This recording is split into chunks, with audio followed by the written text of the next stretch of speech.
Hello and welcome to a new episode of the Yarnflakes podcast. My name is Audrey and this is a knitting, weaving, yarning podcast from the southwest of France. Welcome to everyone. I hope you are all doing very well. If you were at EYF, I hope you had tons of fun. I've lived the festival through Instagram and it looked like it was absolutely amazing, so I hope you all had a blast and got some really pretty yarns to work with. And yeah, if you weren't at AYF like me, I hope you're not too jealous. I'm okay. I'm on the mending path about it. I have one quick announcement to make before we get on the actual podcast. I have created a Ravelry group for us. So it is called the Yarnflakes group. I can't talk today. If you search Yarnflakes under the groups tab in Ravelry, you will absolutely find it, and I will also put the link down below so you can go straight there. I did it so that we have another place to chat, more like a forum, which is really convenient. And if I ever want to host make-alongs, it will be the place as well. So yeah, link is down below if you want to hop ahead. And yeah, this week I have lots of knitting, new pattern release, which I will talk about in just a minute. And I will also have some cross stitch. Timestamps to all the different sections are in the description down below, so if you want to skip anything, feel free to jump ahead. There will also be links to everything that I talk about and my social media and the newly created Ravelry group. I think I have said everything. Let's start with some knitting.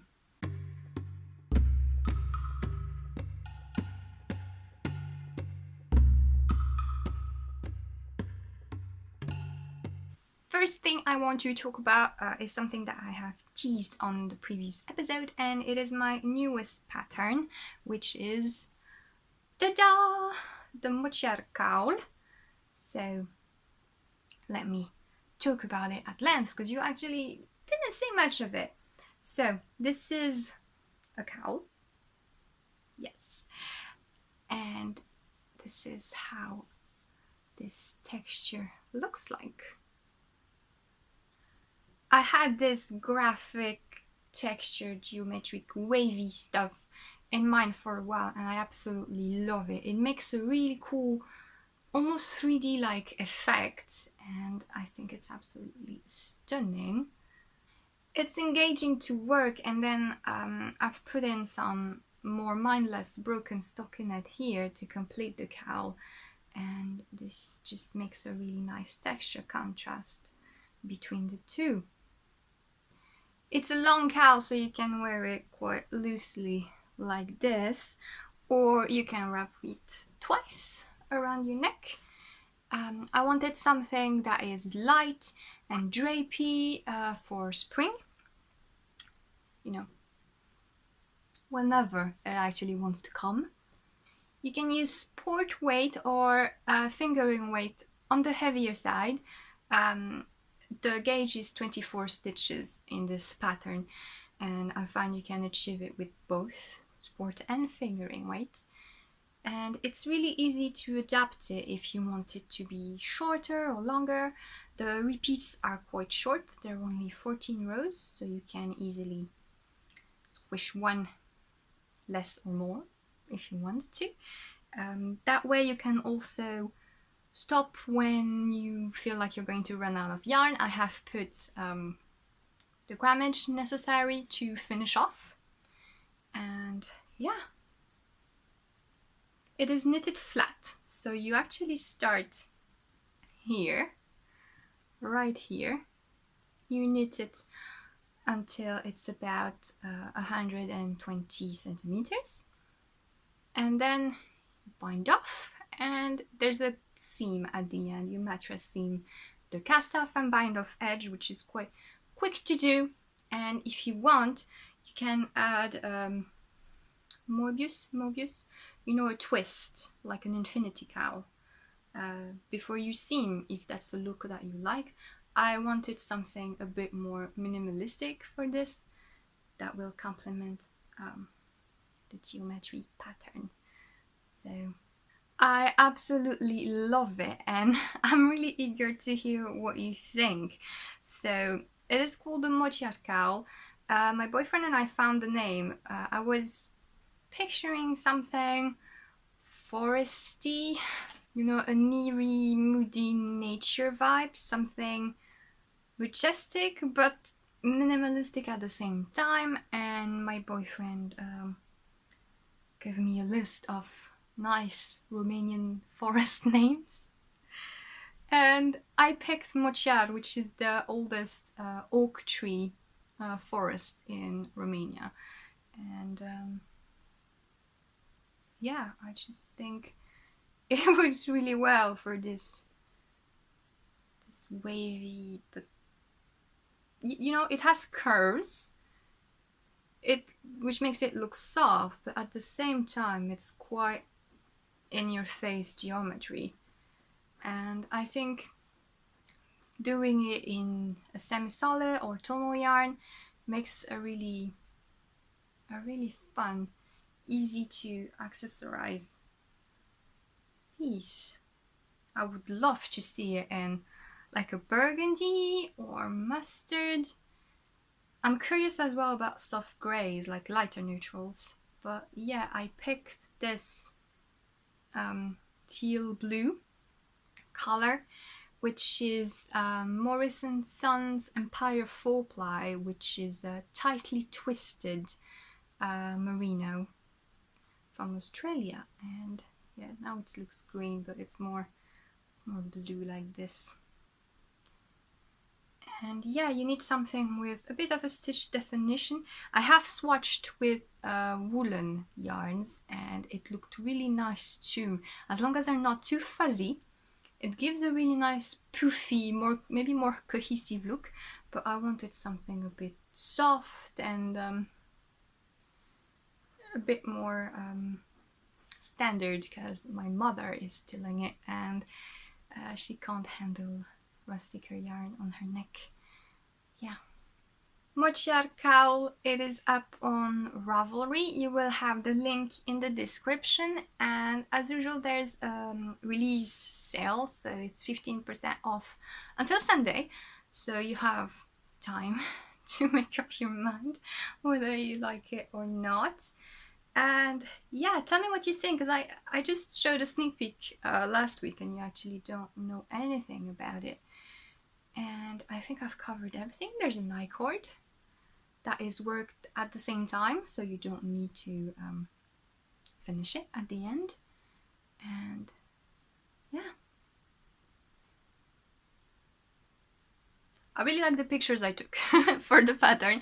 I kind of struggled because I was alone, but I don't know, I think I had some sort of magical light coming through the window, and I really like how they turned out. So yeah, maybe I'll pop in a couple here to show you how it looks.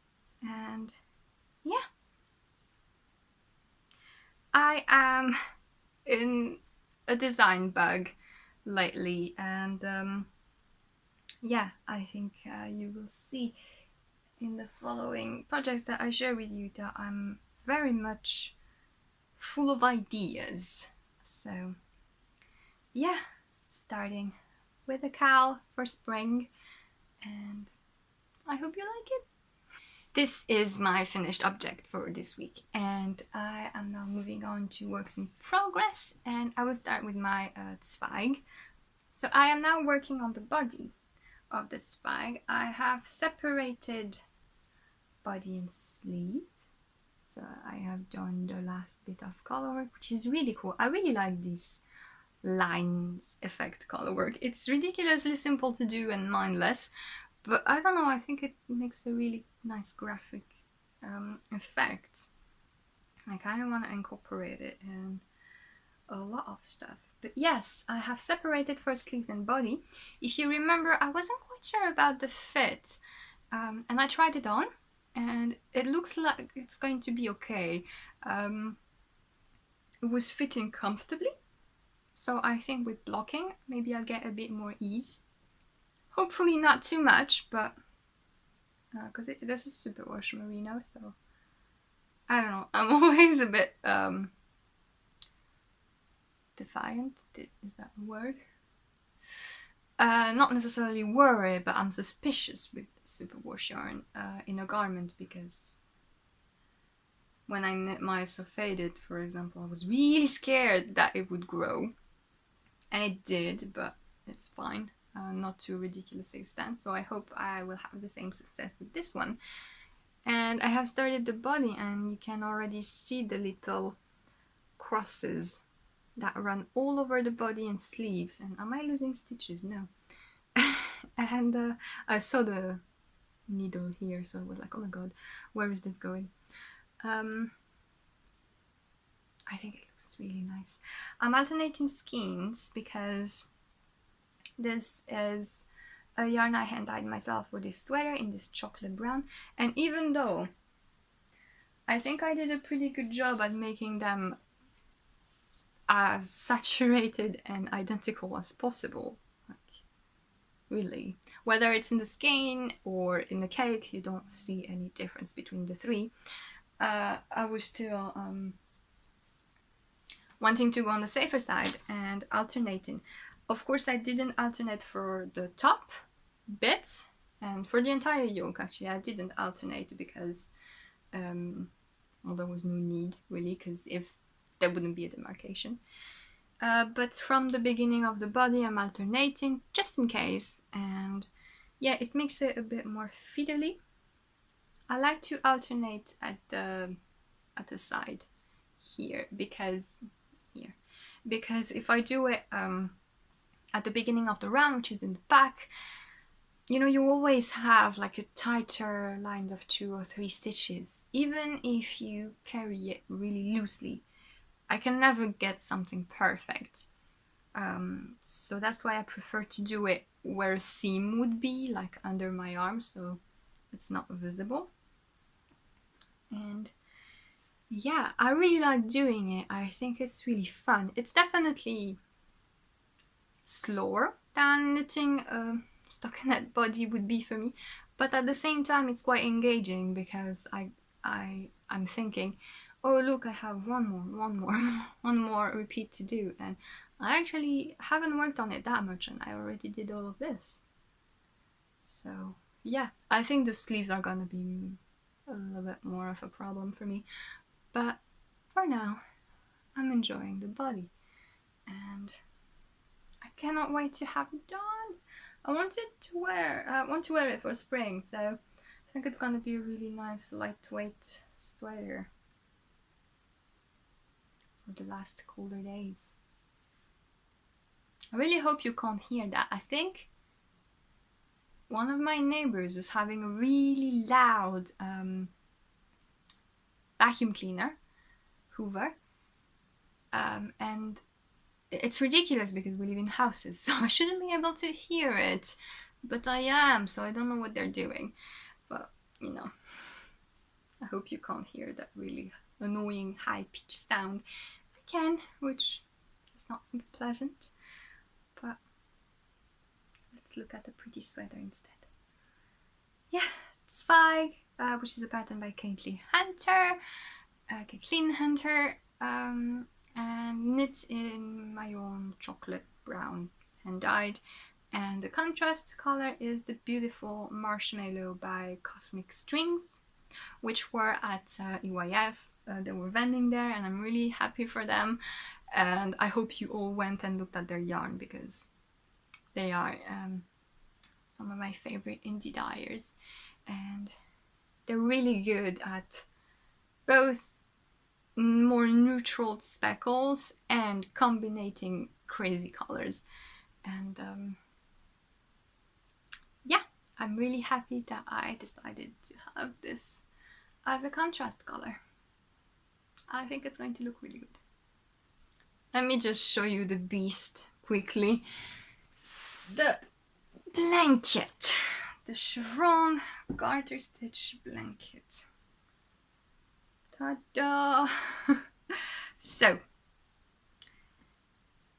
I am on the white, and then I will have to do the copper and the grey, and then it's done.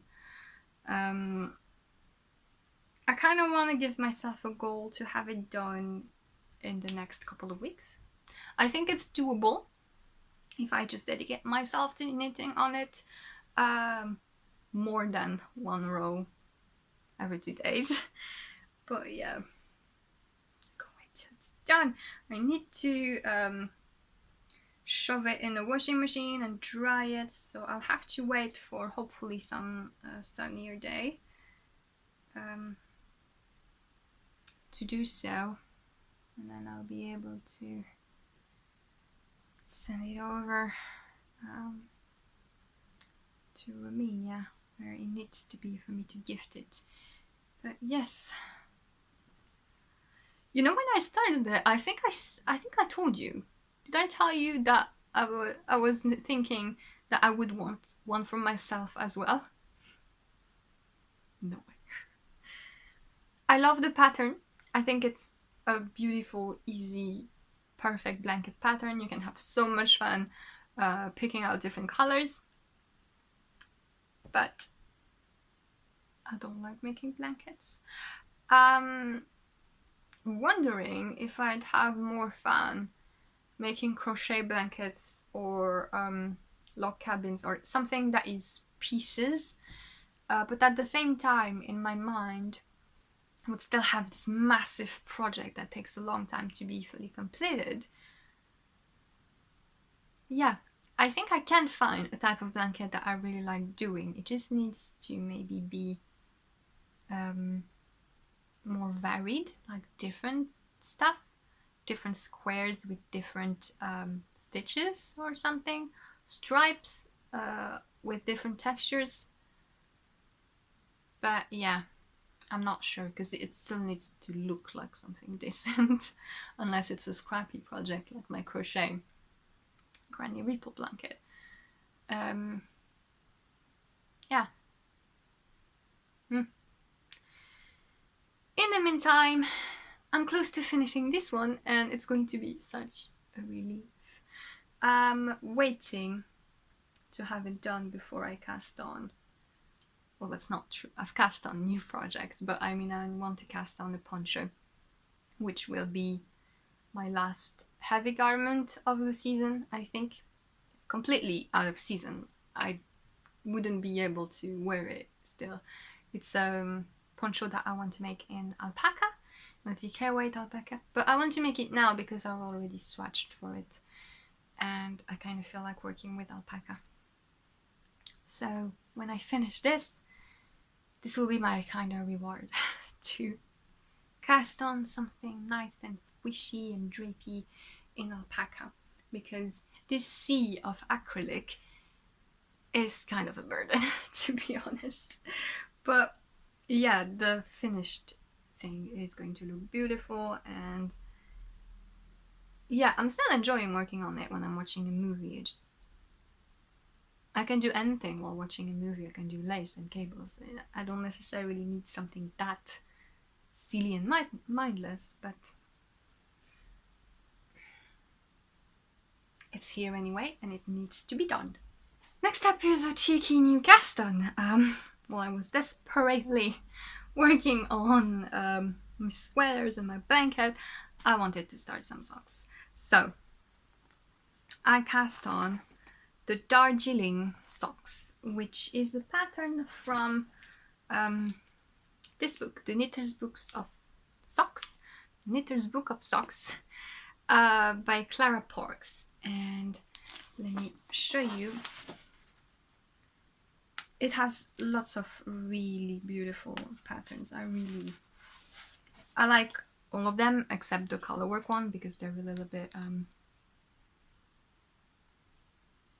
childlike or 80s knitting.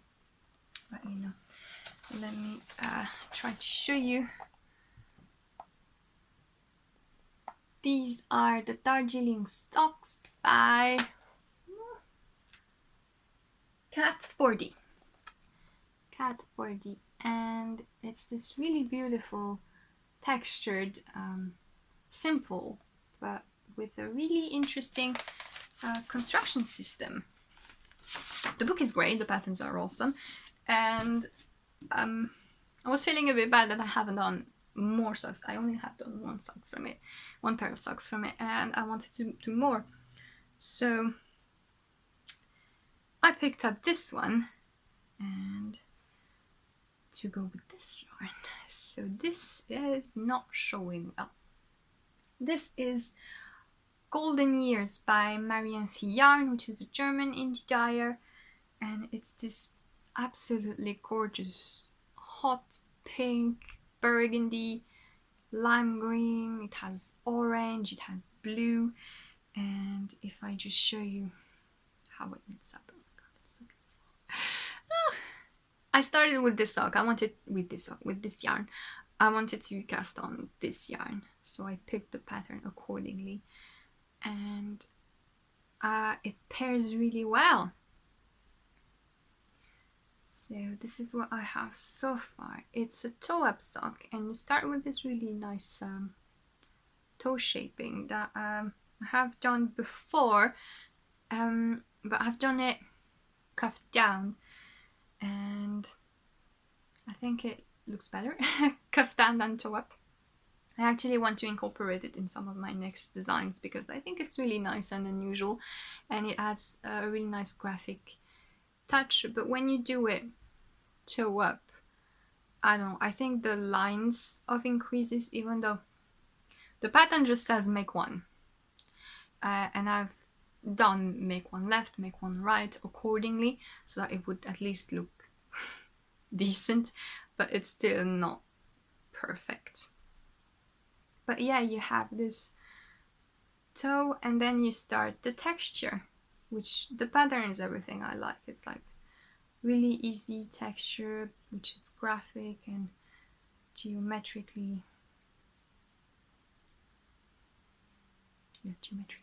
Just geometric. And I just love how the yarn is knitting up. There's another interesting construction thing which made me pick this pattern, because I wanted something more than just a simple sock. Is, I don't know if you can see, there's an arch extension which makes like this point here that's going to grow until the heel and work like a gusset. I haven't done much toe-up socks actually, so I feel like I still need to try a bunch of different constructions. But this is really interesting. It's going to make like a triangle. Yeah, it makes this triangle that's going to grow. And it looks really fun and kind of adds an interest. I just hope it's not going to make the sock too big for me. There are 3 sizes, and I knit the smallest one, which calls for 62 stitches. And it's already it's not snug already. So I don't have a particularly high arch, but I still wanted to do it just for the sake of it. If it's too big, it'll still be a really pretty sock. And yeah, it's a nice change for all the massive projects, to be honest. So yeah, I kind of feel my sock kick is back, because I also cast on new sock design. So I wanted a texture that would work with variegated yarns, and especially this yarn, which is Mondim, which is the Portuguese sock wool, and this is a label, well known, and this is the color 208, and it's this beautiful like kind of heathered beige and red, and I wanted something that would work with it. And I started working a pattern that was some sort of cables, and I liked the texture pattern, but I wasn't convinced that it was showing up, that was really showing up properly, and that it just didn't look messy.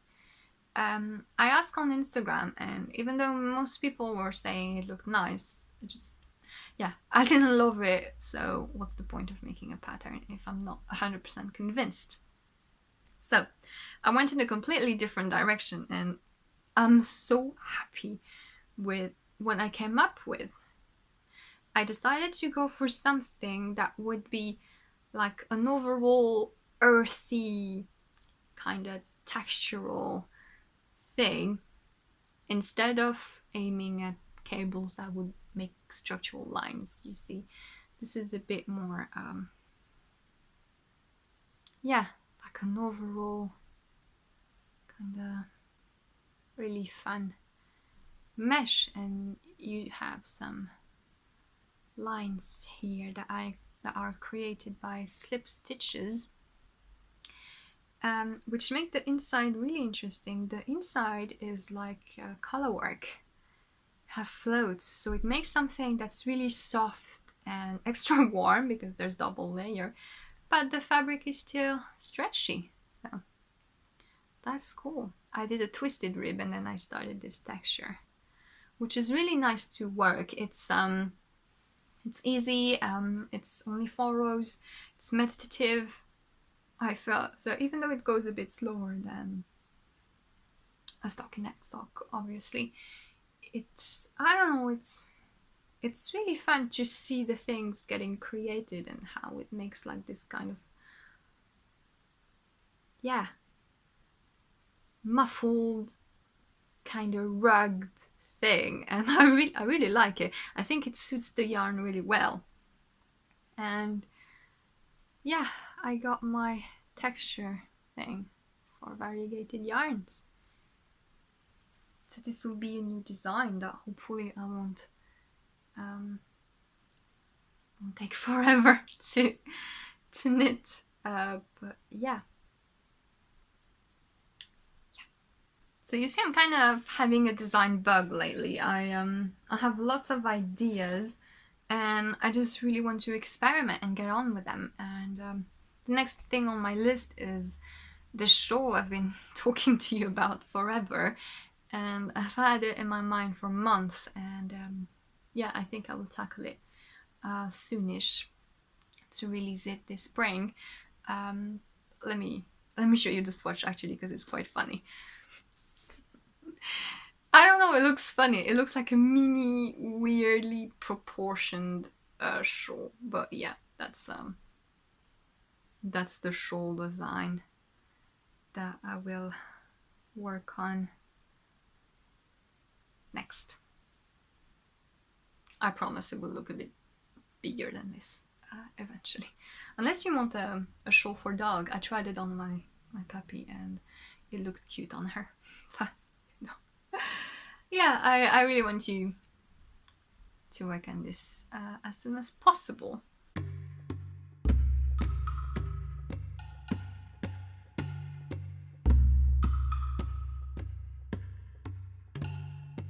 Last thing I've been working on is my cross stitch project. I found that I am unintentionally alternating between weaving and cross stitch as a side craft lately, and yeah, it's been working on quite well. So let me show you everything that I've done. Ta-da! So this is a black work cross stitch pattern, which means that well, I'm not very sure of the definition, but it always looks like intricate geometric patterning with lots of back stitching as well to create outlines. And yeah, this is what I'm doing. It's a pattern from Charts and Stuff on Etsy.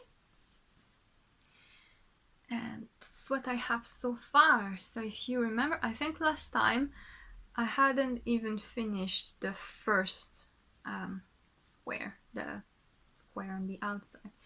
And now I'm slowly getting in. And this was really fun to do, these ones, because they were nice and short. And yeah, I really like doing it. It's really fun to look at the next set of motif and think, okay, in what order can I arrange the stitches so that I'm making them in the most efficient way without wasting thread, and so that the back look as neat as possible. This is the back, which, you know, is okay. I'm a very beginner cross stitcher, but yeah. This anyway is going to be filled with black, with black. I'm only stitching this in black. Everything will be black on this cream Aida fabric. And it will be filled with back stitching. Like all the shapes that you see, this, everything, the lines, everything will have an outline. And there will also be motif made of lines on themselves to fill up the, like here, you know, like here, in between those little squares as well. I can just show you a bit of the pattern maybe, so you understand what I mean. Yeah, let me just show you a tiny square. This thing is massive anyway. But you see the dots are actual cross stitch, and everything else will have to be back stitched with one strand of DMC according to the pattern, while the crosses are made with 2 strands. Just everything that I've done so far. I just think it looks really nice. So I have 3 patterns that are similar. Well, they're not similar, they're just black words. And I want to make all 3 of them to have a triptych. And I'm loving it. It's really fun to do, and yeah, I think it's going to make something that's really visually interesting. In the inner, after I finish this, and I haven't finished, you see the last square. Inside it will start the really geometric stuff that kind of make like a optical illusion of entrelacs, and it's going to look really well. It's going to look really good, and it's going to play really well. I mean, visually. And yeah, I really like it. It's nice to have something. This is the type of cross stitch I like. I like the cute things as well that I've done previously. I really like the bright foxes that I've done that are inspired by Polish folklore. But this graphic, monochrome kind of cross stitch that really plays on the lines and the geometry aspect of it, I really like. And I've been looking for more black work patterns, and a lot of them still look very flowery, which I don't like. Oh, I find it nice. I'm really aiming at stuff like this, stuff that is a bit harsher, so to say. And it's looking good in a living room and not just in a child's room. You know, it's just my taste. And yeah, there is some quarter stitches here, which I'm really glad I finally learned how to do properly. And there is some more inside. I don't like doing them so much because maybe my needle is blunt and I should change it now. Maybe. I don't know. I find that I easily break the weave of the square, so it never looks super neat. But it's okay, and since there's going to be, like I said, a lot of back stitching, it's probably going to be evened out. Yeah, it's really fun to do. And I sewed, well, you can't see because I took a white thread. I sewed down all the edges around my fabric just so that it wouldn't would stop fraying. This was kind of getting on my nerves. I've never done it before out of being lazy, but since this is a bit more of a precious project. I wanted to take the time to do it. Yeah, rolling it to avoid any more wrinkles than the ones already created by the hoop. I think that's it for this week's episode. More reasonable and size than when I just have lots of things to blabber about. I hope you enjoyed.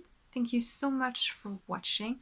Thank you so much to everyone who had a look at my new pattern, the Mochakal. I hope you like it, and yeah, do tell me what you think here on Ravelry.